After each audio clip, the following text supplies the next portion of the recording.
مائیں کچھ نہ کریں، صرف گھر کی چارپائی پہ پڑی کھانستی رہیں، ان کے اندر سے اٹھنے والی دعائیں پتہ نہیں انسان کو کہاں سے کہاں لے جاتی ہیں۔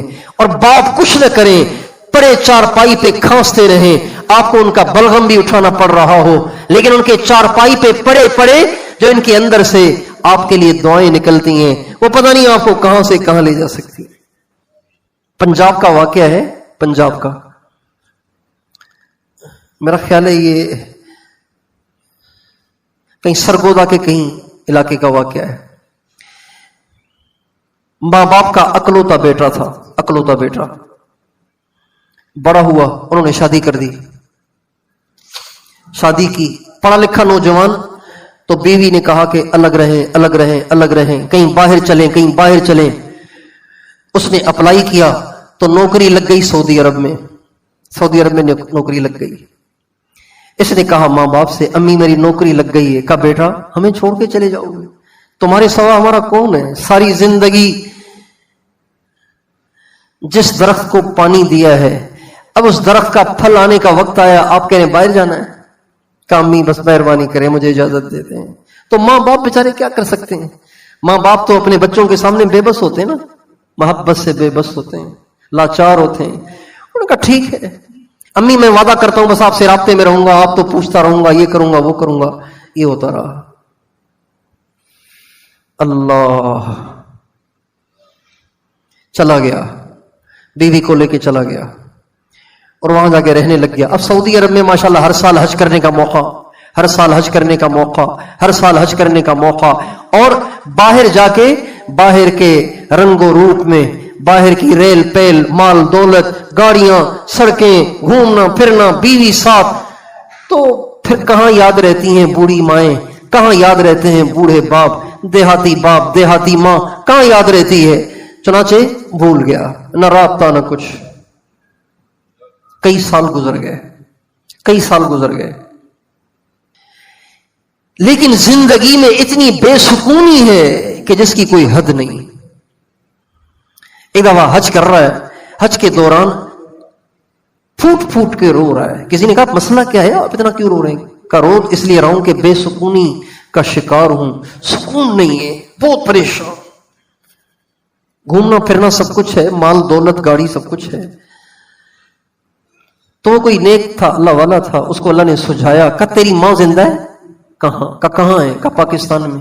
کب حال احوال پوچھتے ہو؟ کہا نہیں کئی سال ہو گئے۔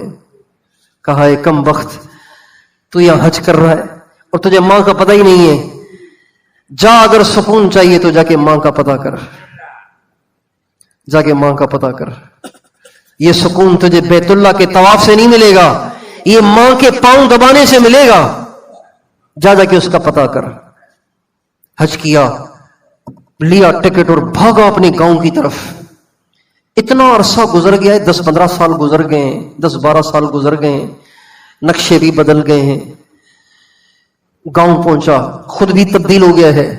گاؤں پہنچا، پوچھا، پوچھتے پاچھتے پہنچا تو پہلے اپنے والد کا پوچھا، کہا وہ تو فوت ہو گئے، اس کو تو کافی عرصہ ہو گیا۔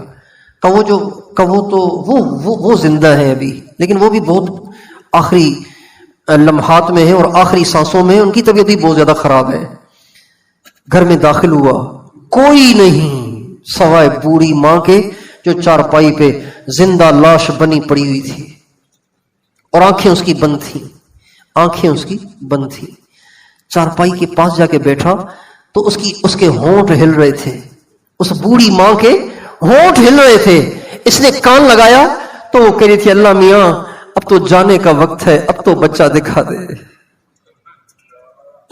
اللہ میاں اب تو جانے کا وقت ہے، ایک دفعہ دکھا دینا میرا بیٹا کیسا ہے۔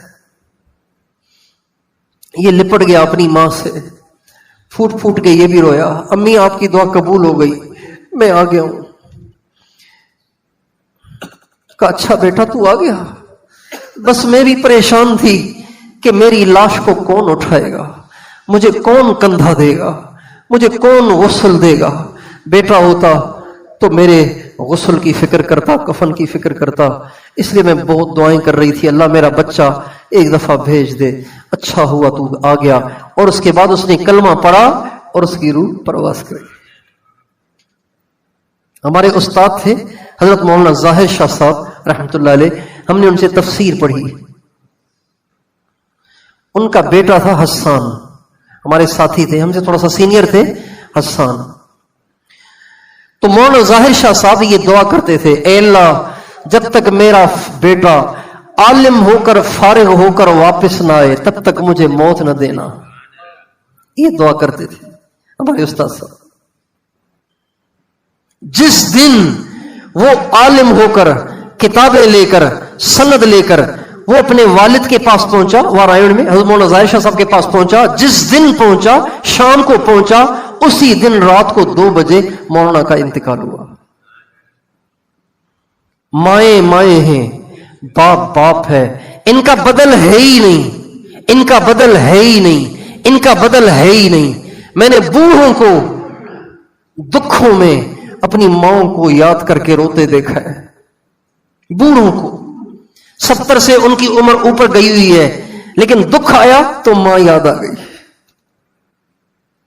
دکھوں میں مائیں بہت یاد آتی ہیں، دکھوں میں باپ بڑے یاد آتے ہیں. اس لیے کہ دنیا کی ہر محبت کے پیچھے کوئی غرض ہی غرض ہے، لیکن ماں کی وہ محبت ہے، باپ کی وہ محبت ہے جو بے لوث ہے، کوئی بیچ کے پیچھے غرض نہیں ہے.